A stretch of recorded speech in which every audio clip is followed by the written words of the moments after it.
The leaf holds a pool of digestive liquid. This contains microscopic elastic filaments which give it the properties of quicksand. The more the insect struggles, the deeper it sinks. Enzymes begin to dissolve the victim's body while it's still alive.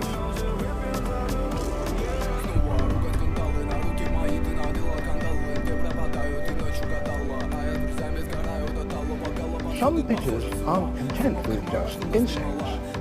This one eats mice. The mice come along, perhaps attracted by the sweet nectar on the lip.